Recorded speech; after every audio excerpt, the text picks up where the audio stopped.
All right, and we are live. Welcome in, everybody. Welcome in. Just reading on the chat a little bit here. Welcome in, everybody. Welcome in. Remember, if you guys want to throw up where you're from, I like to read those off. And other than that, I'm going to retweet my live stream, and then we'll get right into it.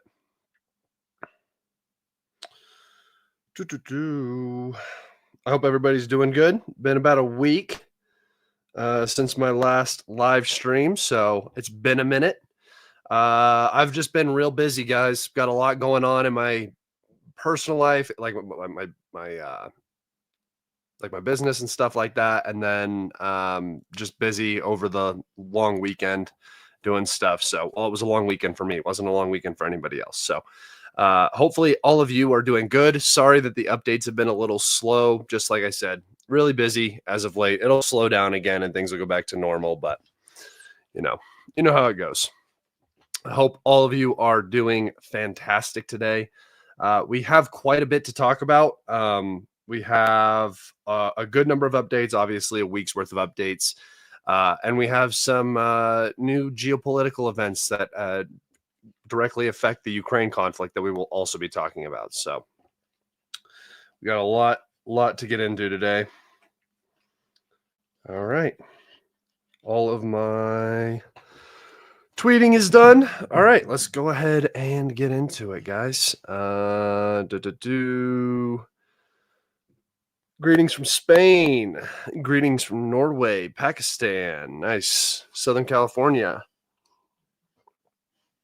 London. All right, guys. It's good to see a lot of you in here.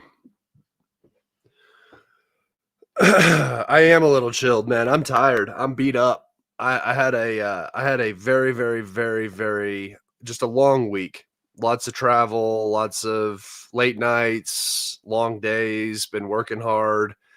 It's been a lot. So yeah, I'm definitely on a little bit more of a relaxed pace right now. Let's see, Liverpool, nice. Brazil, Birmingham, UK, Saudi Arabia, Moscow, Rotterdam, nice. Oregon. Nice, guys. Nice. All right, let's go ahead and get into some updates here, shall we? What you've all been waiting for. Welcome in, everybody. This is episode 133. The title of today's show is After Chasiv Yar, which, as you know, the city of Chasiv Yar has been almost entirely captured at this point. The Ukrainians control less than 10% of the city, and we are going to be looking at what is coming next after Chasiv Yar. And also just going over a good number of updates here, talking about the overall situation. So, yeah, not looking good for the Ukrainian lines. No, it is not. Things are moving everywhere. So, yeah. All right. Over to the map. All right. So, zooming out here. Talking about the Kursk area, again, no major updates in this area, just consistent fighting. The Ukrainians are still trying to hold this tight pocket right here. Very difficult situation. We still see videos every day of Ukrainian logistics, manpower concentrations in the Sumi region getting hit, trying to go into this town. We've seen numerous videos of FPV drones just hunting this R200 highway right here, taking out both like Ural-sized trucks, like big military trucks, civilian vehicles, infantry fighting vehicles, APCs, everything that you can name that the Ukrainians use is getting hit on this road into Zdruzda and then in the general area. Not a fun place to be if you are a member of the AFU, but yeah. So no updates here today, though. All right. Moving over to the Oskil River region. Actually, we do have an update that I believe it's near Krasny Pershi right here. But up in the north here, there was a report of an additional Russian crossing over the Oskil River. I'm going to wait just a little bit before mapping that. But again, this would not surprise me at all. It seems like this is kind of the Russian plan now, is just to continue crossing the Oskil to the north here. Meanwhile, the Ukrainians are still trying to maintain this Pashani pocket down here, and then obviously the entire area south of Borova, right here in between Borova and Lyman, trying to maintain these two areas. The Russians are just starting to cross the river and really negating anything that this was even doing to begin with. I had talked about it's not as big as it could be. Hold on. I've talked about this for quite some time, but the fact that the Ukrainians never retreated behind the Oskil River here, set up a good defensive line, and then held the Russians at the river line for a much longer period of time. I will never understand this. I don't understand what is the purpose of holding this. I don't know what the overall goal is at this point, what the major objective, especially in this pocket. It makes no sense to me. But the Russians don't seem to be in any hurry to close it, and it just continues to bleed the Ukrainians to force troops into this area to hold it. So at this point, nothing has changed here, but I don't know why it hasn't, because from the Ukrainian perspective, that nothing is being achieved here. And just the holding of this territory is unnecessarily costly, especially when you look up to the north and all of this now doesn't matter, right? Protecting this crossing, protecting Kupiansk, none of that matters if you're going to lose the entire flank to the north on the opposite side of the river, right? There's no point in even holding this area anymore. So that's what we're seeing up here. Obviously, Dvorchina had already been captured, which is a cluster of villages right here. Novominsk has also been captured over the river line here, and this is probably connected right here. So this bridgehead, guys, is actually much larger than what it might appear to be. This is now a very stable bridgehead that the Russians are operating on across the river, and it will be the jumping off point for the push down into northern Kupiansk. So the two updates we have is just the area in between Zapadne and this cluster of villages up here has been filled in. Again, expanding the Russian control of the R79, R79 highway here, which is going to become the major line of logistics for the Russians down into the Kupiansk sector as they continue to push out towards the R79 here and along it. And now an additional advance by the Russians to the south of Zapadne, just through these forested areas. Again, not specifically major updates here, but just the fact that this bridgehead is expanding while the Ukrainians are trying to control Kupiansk and their own bridgehead just to the south. It continues to put the Ukrainians into a worse position, both logistically and just tactically. Like you don't want to have to be retreating out of this pocket as the Russians push down to the north of Kupiansk and cut off your retreat from said pocket. So as this continues to develop, and it is developing rather quickly, we should see the battle for Kupiansk beginning here rather shortly. At least this side of Kupiansk, not the side that the Russians already have a presence in. All right. Everybody doing okay? Good. All right. Moving over here in Ivanivka, remember, just north of Lyman. Again, here, this is another area that the same principles apply as what we talked about just to the north here in this pocket, right? Again, never doubt, in my personal experience, you never doubt the Ukrainian ability to find themselves stuck and trapped in a pocket unnecessarily, costing themselves manpower that they don't have to waste. It never surprises me that the Ukrainians are able to even create their own pockets to sit in when one should not exist. So as we see here, the Ukrainians are still holding on to a majority of Torske here. The Russians do have positions pretty close to the Zhibiets River and reservoirs right here. So again, Yampalivka is sort of in a small encirclement, And the Russians, again, have crossed the Zhybyets River and have already established themselves across the river. And as you can see, these two updates we have in this region show that this bridgehead is yet again expanding. Here, a series of fortifications were captured within this green area right here. So this update is much, much more significant than, say, like these updates up here. These updates, the Russians are just capturing forested areas.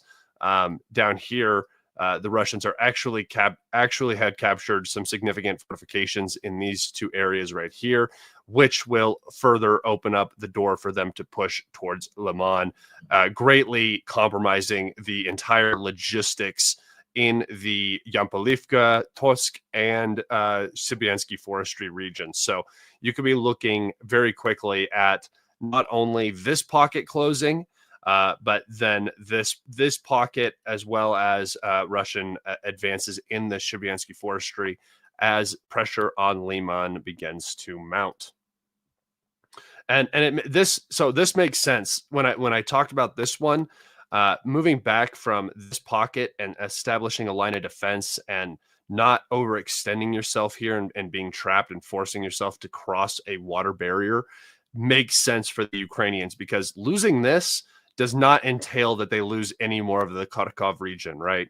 Losing this little pocket, you can still hold on this river line, and it makes sense for you.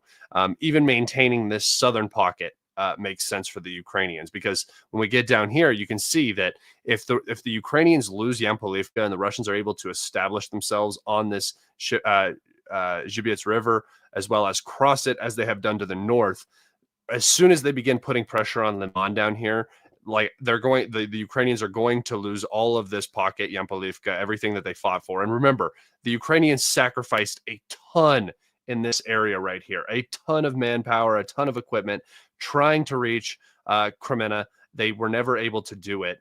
And as I said, as the Russians begin to push onto Lyman, the road access into the Siversk forestry is already limited, and it's going to become extremely difficult to maintain logistics into this area. So unlike the pocket to the north, holding Terny and Yampolivka for a much longer period of time made more sense, because there are actual tactical ramifications of pulling out of this area, right? Pulling out from Yampolivka and Terny will open up Lyman to frontal attack, which will compromise not only the Sibiansky forestry down here to the south, but also will make the pocket to the north much more difficult to hold as well. Lyman is a very nice logistics hub to push manpower and equipment into these areas. And as that begins to be pressured, we will see these deeper areas begin to suffer because of that. All right. So yeah, just two small advances here. Again, nothing major or significant, but this bridgehead is expanding and is now at the point where the Ukrainians will not be able to reverse it. All right, moving down to Bilohorivka in the Siversk direction. We have two small Russian advances here, but this is a pretty, I would say, movement in this area is much more significant than movement in any other area of the front. Movement in this area is similar to movement in Marinka or maybe Ugledar, right? These areas that never really saw much movement. You got a lot of rumors of movement, a lot of hype on specific things, but it never really came to full. It wasn't like Bakhmut, where it was Soledar was gone and then Bakhmut was gone and then the Russians were pushing into Chasiv Yar and stuff like that. Here, this front has been very stable since the Ukrainian counterattack that pushed the Russians back from Siversk to this area in 2022. And now the Russians have again begun moving in the direction of Siversk. And now this is a significant advance, because I had talked about the Russian ability to reach into this forested area right here. If they were able to do that, this is the forested area with the large fortifications that have been basically maintaining this Bilohorivka and this front for quite some time.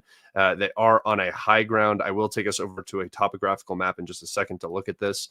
But as you can see, the Russians have advanced to the south of Bilohorivka, as well as have advanced inside of Bilohorivka, although there is no village here really. So it is just open kind of area, and it makes it very difficult for the Russians to move through. But the Russians have advanced some in this area, and obviously the goal will be to put more pressure on Siversk, which will happen as the Russians begin to put more pressure on Lyman, right? This is one of the key areas of the front right now for the Russians, because there are so many logistics paths that come out of Lyman. Okay. So more movement in Bilohorivka is more of a sign of the health of the AFU rather than, anything significant in terms of a Russian advance in this area. And then let me take you guys over to the topographical map so we can just look at that real fast. Okay.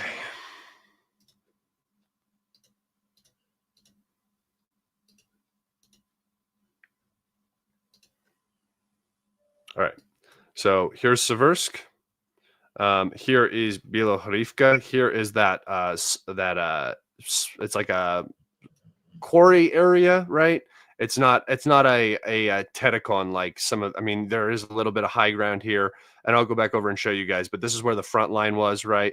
Here's where one of the Russian advances were in the low ground of Bilohorivka. Nothing significant there. The major advance here is onto this forested area. This is the forested area I was talking about. Here's the demarcation line between the Luhansk and Donetsk oblasts. And this is where the Russians have now moved in and captured. So the Russians have now captured all of the high ground to the south of Bilohorivka. And as soon as they are able to move onto this little bit of high ground, all of Bilohorivka will be captured, along with the 3 settlements here on the edge of the river that separates the Shibyansky forestry from the Siversk salient. So the Russians are now in control of the high ground, and the Ukrainians are running logistics along these 3 villages, which is not particularly good for their own position.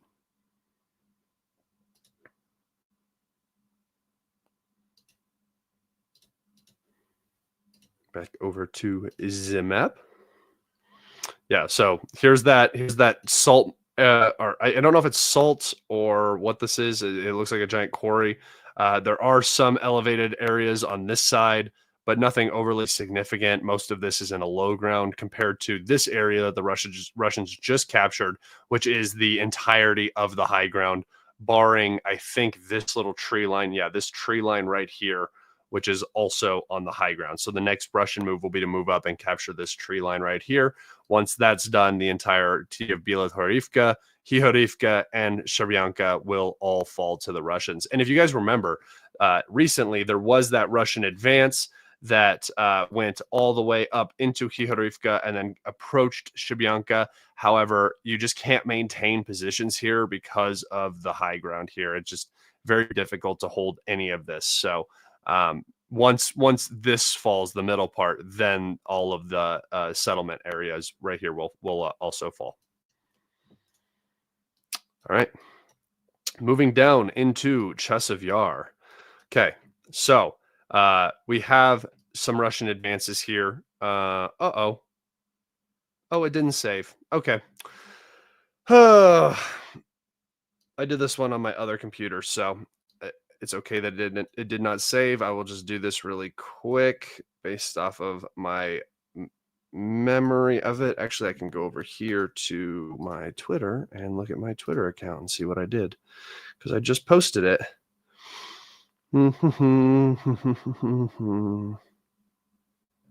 Okay, so it's like these.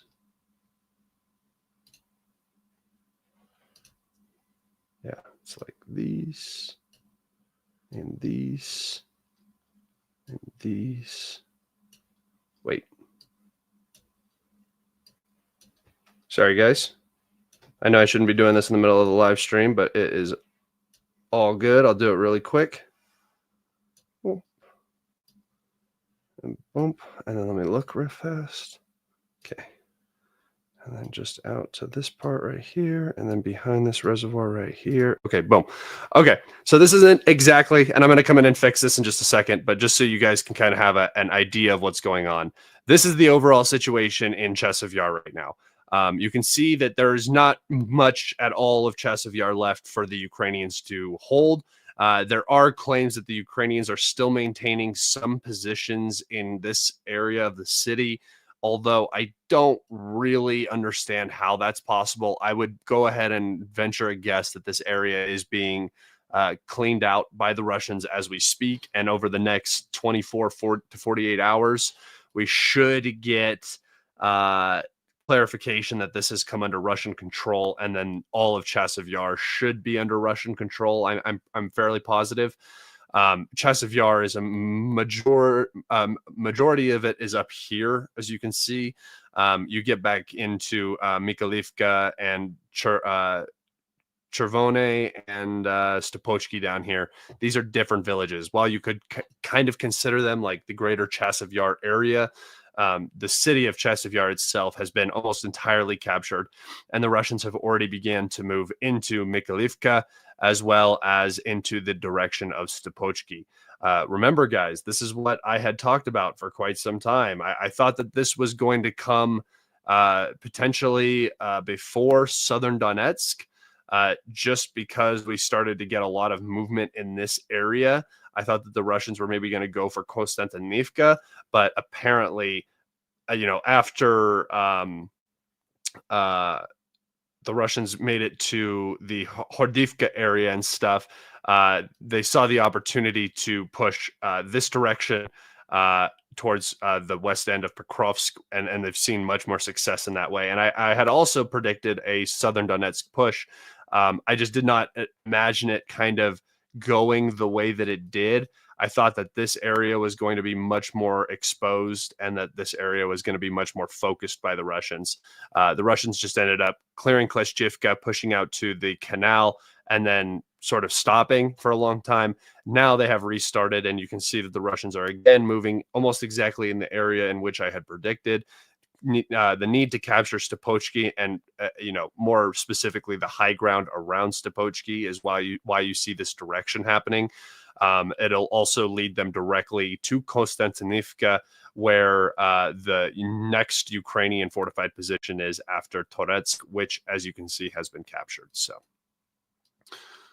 I will get rid of these polygons and actually head over to the topographical map to show you guys what I'm talking about here.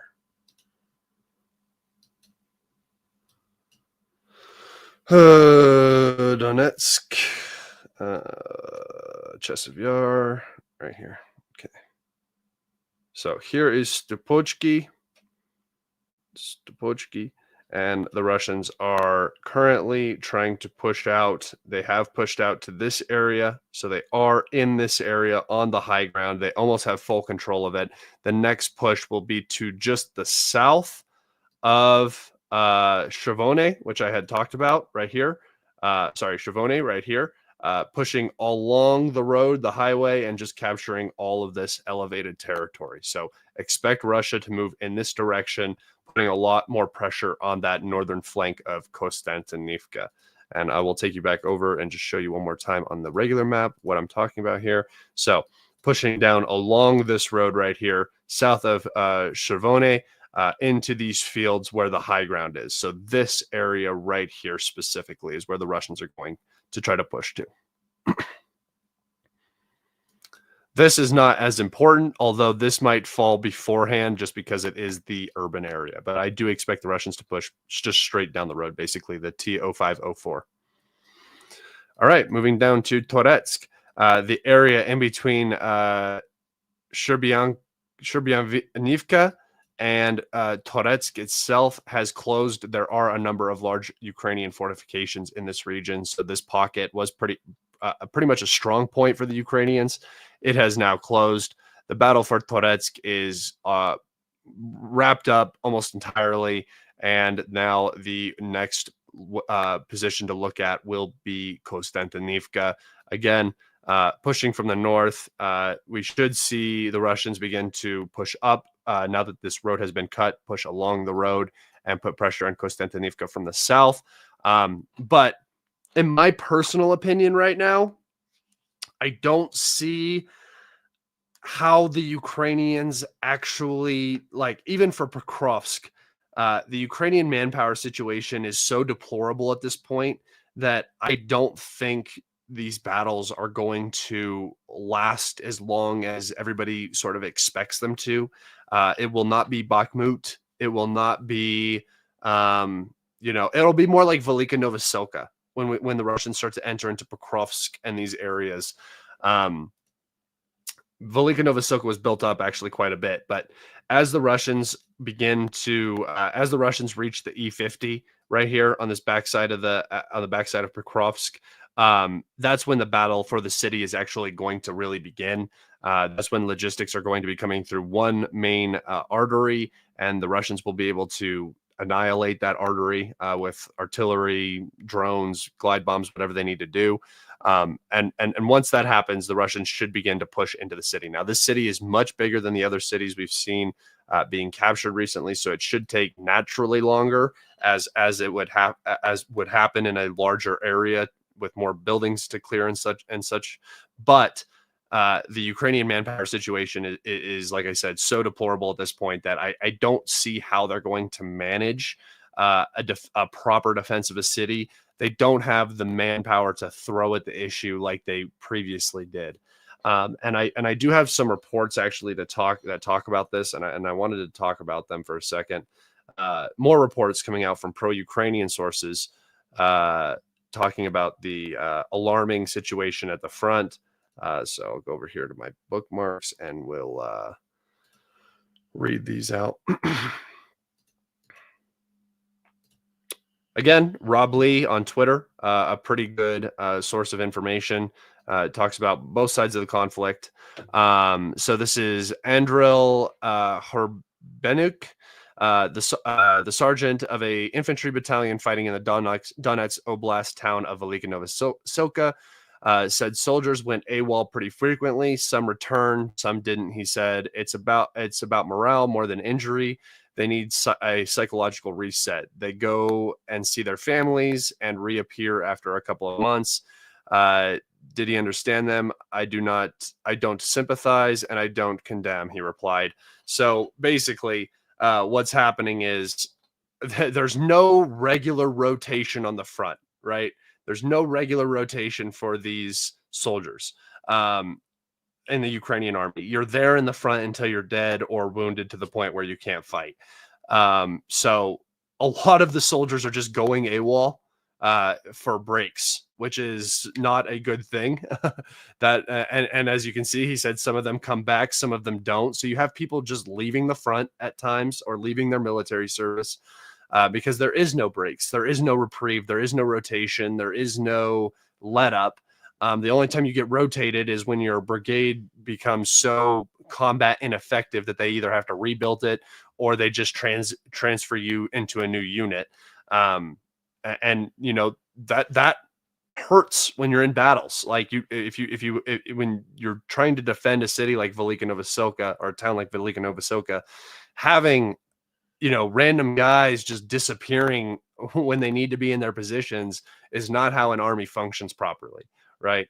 And so that's an article coming from a individual who's fighting in Velika Novoselka, I should say, because Velika Novoselka is no longer under Ukrainian control, talking about how they had a ton of problems with their own troops going AWOL. So here's another one from Rob Lee. Around 500,000 servicemen from all branches and types of troops will be transferred to the ground forces to reinforce combat brigades and initiate the rotation process under an order made by Siversk, commander-in-chief of the Ukrainian armed forces. So not only do they not have enough infantry, now they are they're transferring 50,000 individuals from other sectors of the Ukrainian armed forces into the infantry to sustain the fighting and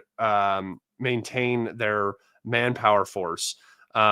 unfortunately, when you take people out of their MOS and force them into a new MOS, especially when that MOS is infantry, and you're getting blown up by FPV drones and sitting in cold trenches and not having a good time, particularly, they don't make good soldiers, right? These aren't going to be highly motivated individuals. These are people that understand that the war is not going their way.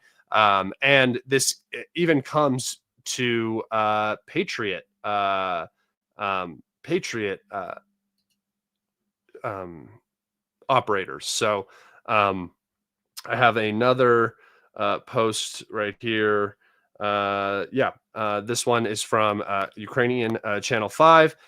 Personnel from Patriot air defense positions have begun to be transferred to infantry units of the armed forces of Ukraine, sources say. One day, a transfer order is formed. The next day, military personnel trained abroad are transferred to another brigade. So again, you have a specific situation where Ukrainian troops, specialists even, are being transferred to infantry positions because there's just not enough infantry. If that doesn't raise alarm bells for you and red flags, you just have no concept of what's going on. That is not what you want to be doing. You do not want Luftwaffe brigades. You do not want air defense brigades that are on the front lines. It's not what you want for the health of your army. All right, heading back over to the old map. All right, so we have two Russian advances here in the direction of the ring road, I would say, sort of the 0504 here. Russian forces have just captured these two small fortifications west of Banarivka. This area just, again, supports the flank pushing up towards this ring road. And this small pocket here just south of Yelizavenivka, Tivivka, has also been captured. Just another small Russian advance right there. All right. On the western end of the Pokrovsk front, I guess you could say the Andriivka pocket, the Kharkove pocket, the southern Donetsk front. I don't know what you guys would like to call this, but the Russians have captured the village of Sobirne, right here, which brings them again close to the Dnipropetrovsk Oblast. So they are now within 5 miles, 6 miles of that location, 9 kilometers in this position. So again, pressure is just mounting in the direction of the Dnipropetrovsk Oblast. Down here to the south, around the Andriivka area, the obvious has happened. We had this Russian advance here. You can see the red, how it follows this fortification. It has just naturally expanded along the flanks, and it is likely that the Russians have leveled out the front along this road and are now utilizing this road, which runs from Shevchenko, the northern end of this salient, all the way down to Andriivka. So it is likely that the Russians are now also utilizing this roadway right here. Potentially not the safest roadway, but another line of logistics in an area that is devoid of roads and stuff like that. So another big capture for the Russians in their goal of completely pushing out the southern Donetsk region.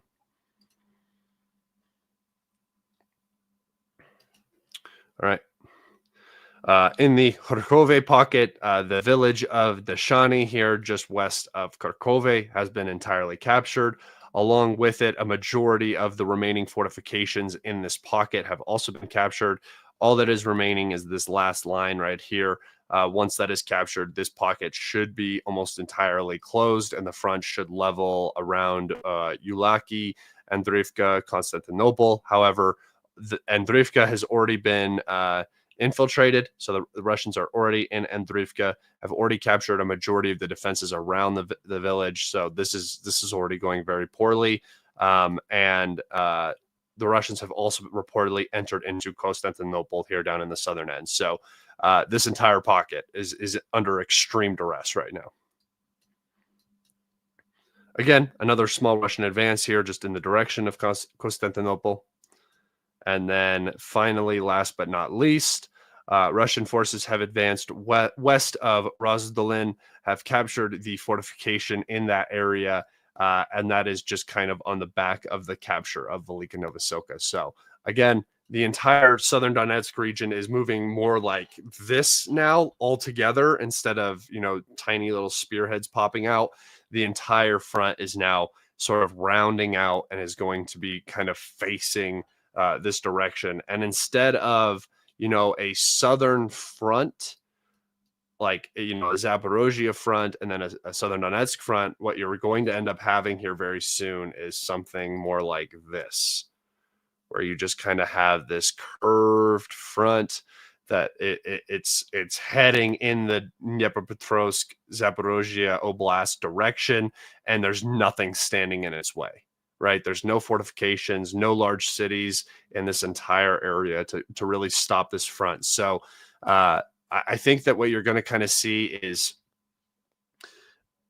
as the Russians are pushing into this region, if they continue pushing, right? This is a big if. We could have negotiations tomorrow. I don't know. But if the Russians continue pushing along into Mazova and into these areas, I think you're going to begin to see the front sort of like kind of envelop over onto itself, and mostly like south of Polvrahad right here, kind of collapse this entire region. Now, this is months and months and months from now, so don't be looking at this as happening right away. But the Ukrainian army is getting weaker day by day. As they continue to weaken, you are going to begin to see the Russian advances increasing, as we have already. I mean, this is way more Russian advances than we would normally see. So this is already significant, right? This is over 8 days. This is a week of progress that we're seeing, and this is in every single area of the map. They've advanced in southern Donetsk. They've advanced around Pokrovsk. They've advanced in Torsk. They've advanced in Chasiv Yar. They've advanced in Siversk area. They've advanced in the Kremena Turney area, and they have also advanced in the northern Oskil region. So the entire map is moving, guys, and it is just going to get worse and worse and worse for the AFU and their current positions. It's not going to get better. And the news is like even kind of it's surprising that so much is happening, and yet the news still seems kind of slow right now. It's interesting. All right. If you guys have some questions, go ahead and get some questions in. I'm done with all of my updates. I just had one article that I wanted to talk about real fast. Yeah, here we go.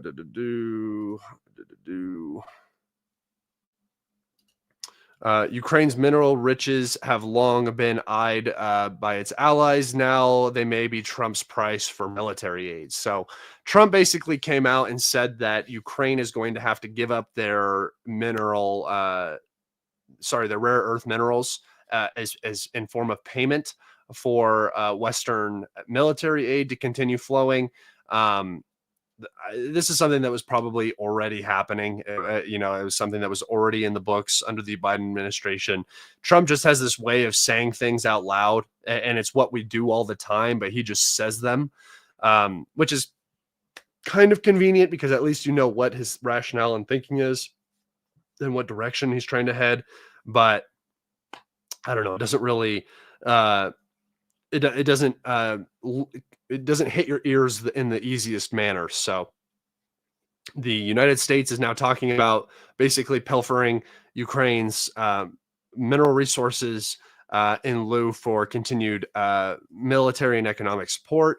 I don't blame the U.S. for wanting this. I don't, but if you look at a map, most of the rare earth minerals that are worth the U.S.'s time are in the eastern portion of the country, already under Russian occupation or control, and under, and if not under Russian control, under, combat, some sort of combat zone.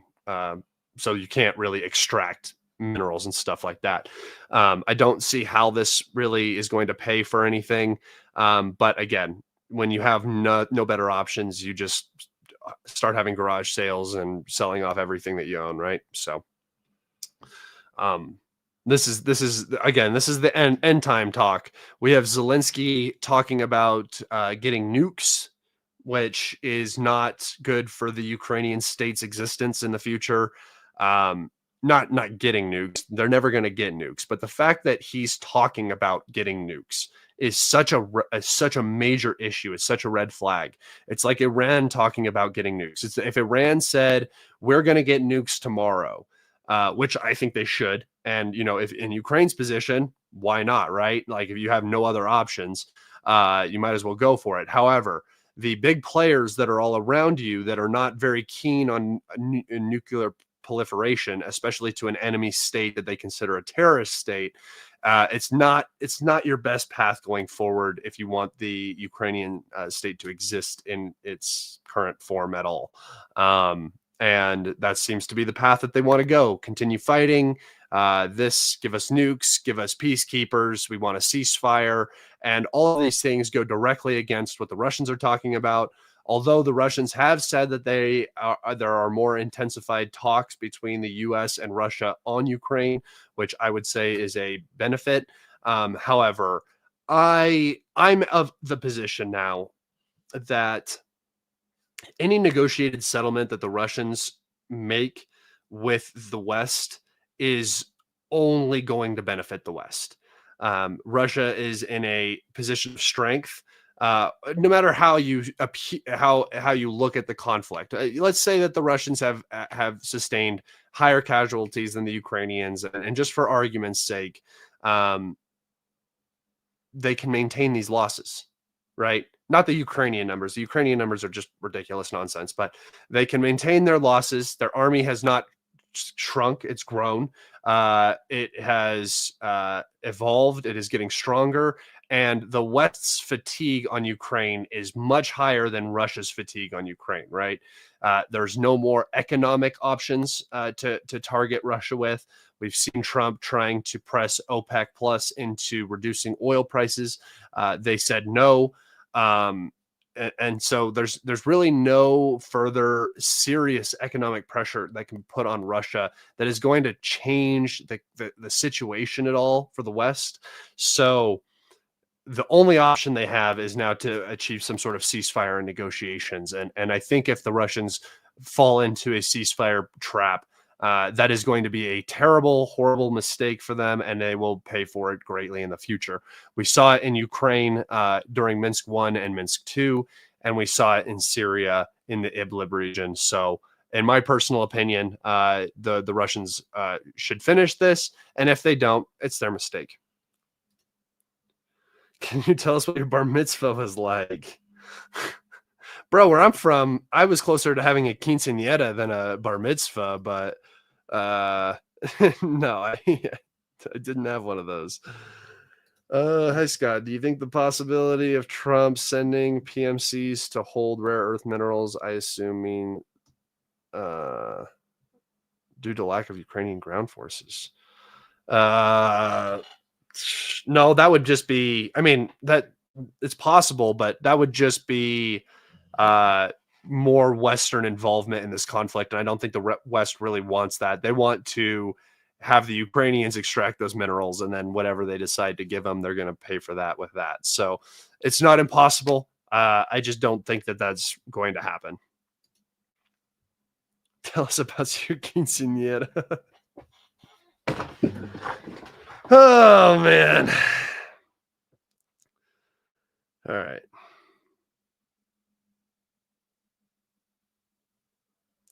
When did I say Russia was stronger than the West? I love how people just make up arguments. I never said that Russia was stronger than the West. I never said that Russia was stronger than the United States. I said in the Ukraine conflict, with the current status quo, the U.S. cannot commit its own military forces to Ukraine. So that it negates that entire aspect of Western dominance, right? They've already completely blown their sanctions load, so that's done. And they have no more means to get the Ukrainians to continue fighting. So I'm not pretending that Russia is stronger. I'm saying in the situation that we are looking at currently, the Russians are in a position of strength when it comes to negotiations. The Russians are in no need to negotiate. They will not negotiate if the situation does not benefit them. And what I'm saying is that the Russians, I can definitely see the Russians making a deal with the West again. That, in my opinion, you can't deal with the West. The West can't be dealt with right now because they're only looking after their immediate needs, and the justifications for those needs are endless and bountiful. So I don't think dealing with the West is appropriate right now.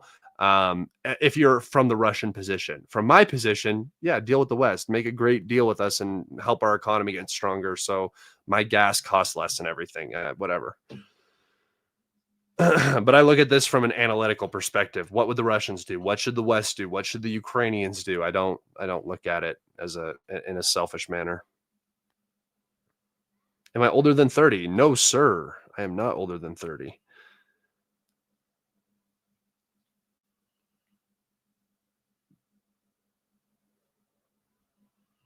If you guys have some more questions, go ahead and get some questions in. I'm just joking. I know you're just joking, man. Thank you. I will try to keep up the videos and everything. Very busy time for me right now, but I appreciate you guys being in here. Yeah, no, my little hat off to you, brother. Thank you for being here. I get the jokes. Trust me, I understand. I think they're funny. I every time I look and I see bar mitzvah or something like that, I always laugh. It's so funny. Did you hear anything about Trump saying that they will take over Gaza? Yeah, I don't know what the hell he's talking about. I don't know what he's talking about. Full Zionist mode. This is what I said. Nothing is going to change when it comes to Israel. Nothing changes when it comes to Ukraine, guys. Foreign policy does not change because foreign policy is a U.S. geostrategic interest. It's not a presidential's wants, needs, thoughts, or desires, right? The U.S. has instrumental things that it has to do, they think at least we have to do it to maintain our hegemony. And right now the US political elite is hegemony or nothing, right? We are not going to back down from that. We are not going to quit it. So we're going to continue doing everything to maintain that, and part of maintaining that is maintaining our 51st state in Israel and basically participating in a full genocide of Gaza, which is completely deplorable. And I've been talking about it for 2.5 years. I don't understand how the U.S. can be so on board with what Netanyahu's doing, other than the fact that, of course, we are, because we're allowing it and we're funding it and we're supporting it and we're telling him to continue doing it. So, yeah, I don't know why he's saying that. I don't know why he would want any part of Gaza. And that's just the whole idea of greater Israel, and what that's going to do is just get a lot more Israelis killed. So yeah.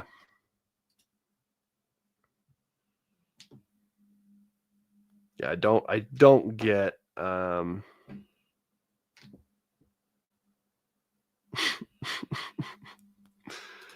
do you think that a lot of Ukrainian defense positions that don't make sense tactically coincide with shale gas block? No, I think that every position that Ukraine holds that doesn't make sense is purely PR based. I don't think that they care about anything in the ground. I don't think they care about the people, the towns, anything like that. I don't think that the Ukrainians particularly care about Western or Eastern Ukraine at all, other than the fact that they think that they should have it all, right? They'll burn the whole place down if it means that the Russians don't get it, and they couldn't give a shit about that. It's theirs. If it's not theirs, they don't want it to look bad that they're losing it. So that's why they hold every position, because there are some areas that have no mineral properties, have no oil, have no, there's nothing tactically important about them. And the Ukrainians will just never leave an area because it's more important for them to maintain the illusion of strength than to maintain their military's fighting capability and ease of fighting as well. Do you know how long was the Battle of Chasiv Yar? You could say it started basically in 2023 after the Russians captured Bakhmut and pushed up to the edge of the canal and stuff like that. So you could say almost a year and a half. Realistically, I would say that the Battle of the Chasiv Yar was more like 6 to 8 months.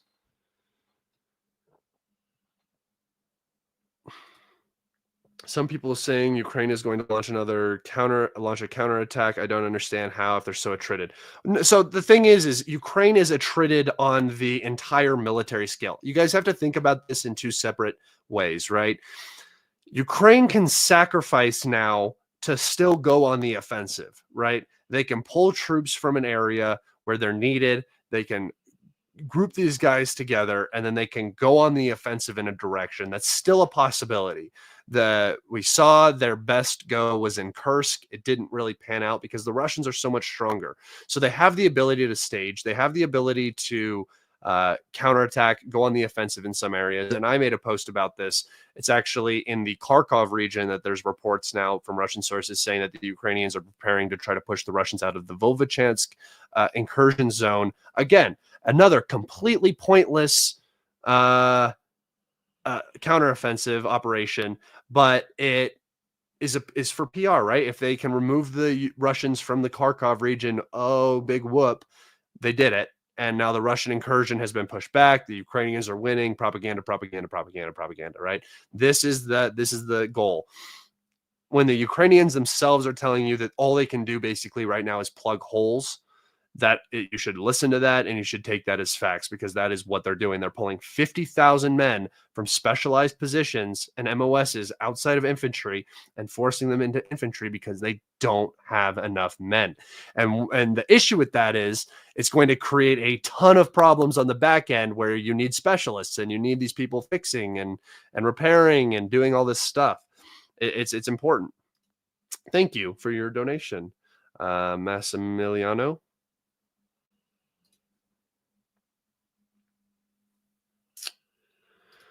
Do you think the U.S. and Russia are actually talking, or do you think it's just Trump talking BS? It could be both. I think that the Russians would be willing to talk if the American position was at least semi-reasonable and they could communicate. But also Trump is known for boasting and lying and saying things are happening when they're not happening. So it very well could be BS.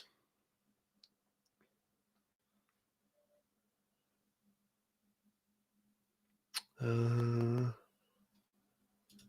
may have missed the address, joined late, but given Russian momentum, albeit slow, is there any reason for them not to take more than the current 4 oblasts? Well, as I just talked about, they're pushing into Kharkov region over the Oskil River, right? So already they're going for a 5th oblast. Right. It's happening as we're speaking. So I don't think that the 4 oblasts are going to hold them. I don't think that that means anything to the Russians anymore. I think Zaporozhye, Dnipropetrovsk, Poltava, Kharkov, probably Sumi will have to be captured at a minimum. And that is a very, very light minimum in my personal opinion. I think that I think that the Russians are going to have to achieve their military goals to resolve this conflict.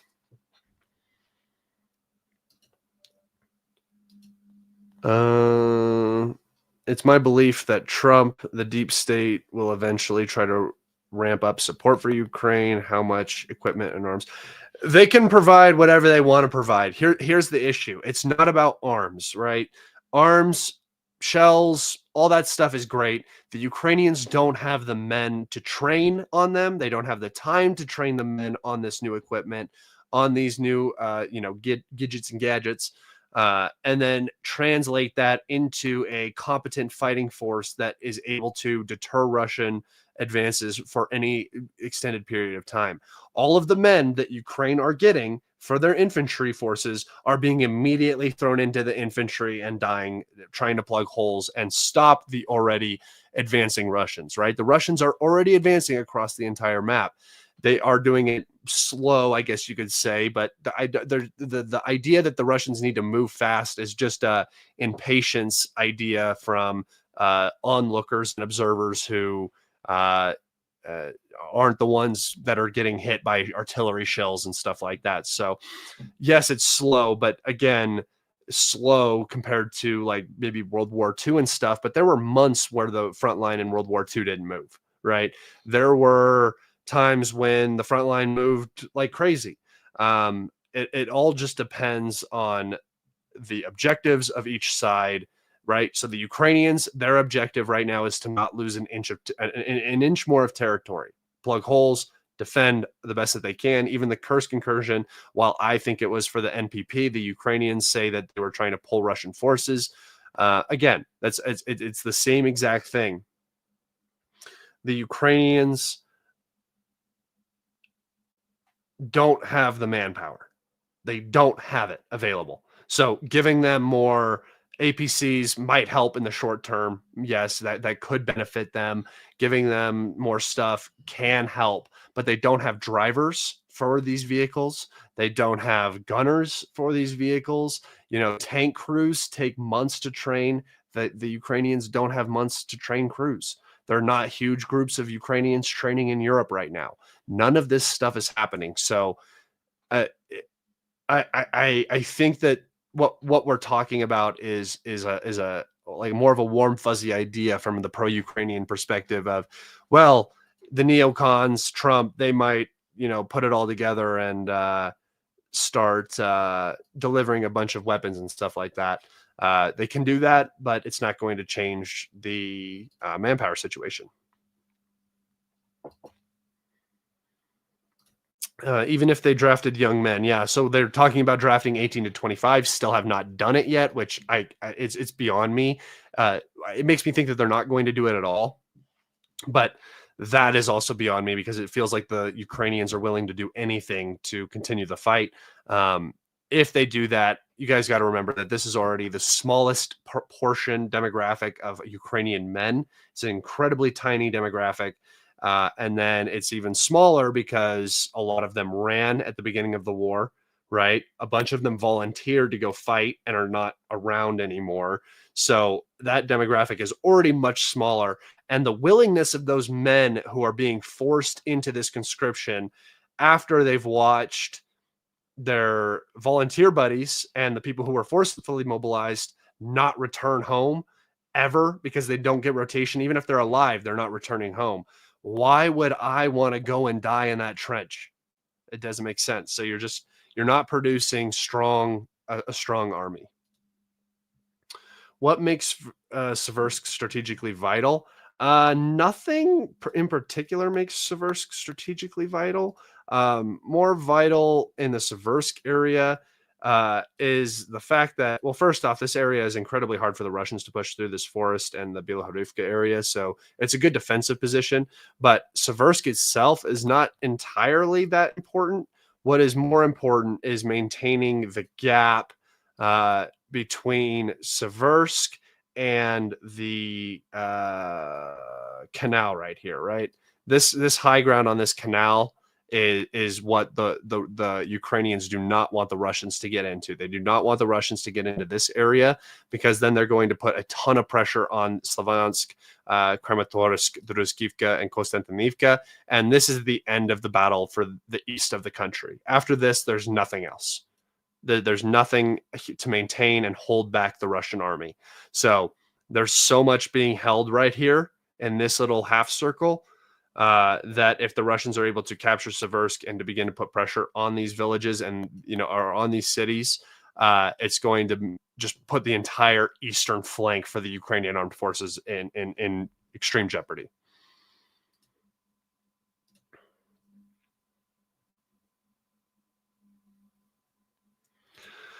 Do you think it's time for the whole Ukrainian world to sanction the U.S. or of Israel until they get out of the Middle East, including Palestine? Yeah, they can try. You know how hard it is to sanction the hegemony, right? They're just going to sanction you back, and their sanctions hurt a lot more than your sanctions hurt.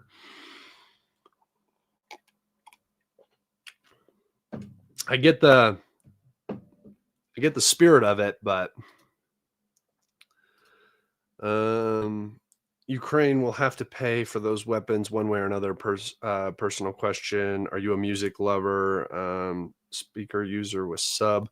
Yeah, I like music. I listen to a lot of EDM. Lots of 90s and early 2000s hip hop and rap, stuff like that.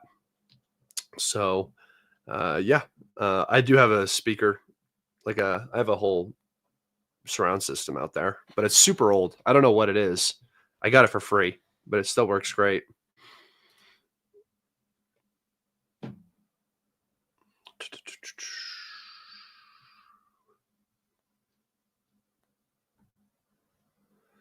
Oh yeah, I already talked about Gaza. Yeah, it's just a mess. It's just a mess, and I'm very sad about the path that America is taking on it. It seems very easy to me. It all just seems very easy. It doesn't have to be the way that it is, and we choose to go about it in this way, the same way we choose to go about a lot of our foreign policy. Like Ukraine does not need to be happening, but we continue to make it happen, and that's very annoying to me. So I have a lot of problems with U.S. foreign policy, and this is just another extension of U.S. foreign policy that has failed entirely. All right, guys. That brings us to an hour. This has been episode 133 of Calibrated with Scott. Thank you guys so much for joining. I'm sorry that it was 8 days between this episode and the last episode. I've just been so busy, very tired. I literally took a 1 hour nap before this thing to make sure that I was wide-eyed and bushy-tailed because I have just been so exhausted. So thank you all for being in here. I will try to be back. I think I'm going to try to do a stream on Saturday, I believe. We'll see. It just depends on how the news is lining up. But yeah, so be here for that show. Follow my Telegram and my Twitter for updates on when I am going live. Those links are in the description of this video. Please subscribe if you have not subscribed. Click that like button and share this with your channels. If you guys have Telegram channels or group chats or anything like that, it's much appreciated. I love you all. Take care and have a fantastic rest of your week. Goodbye, guys.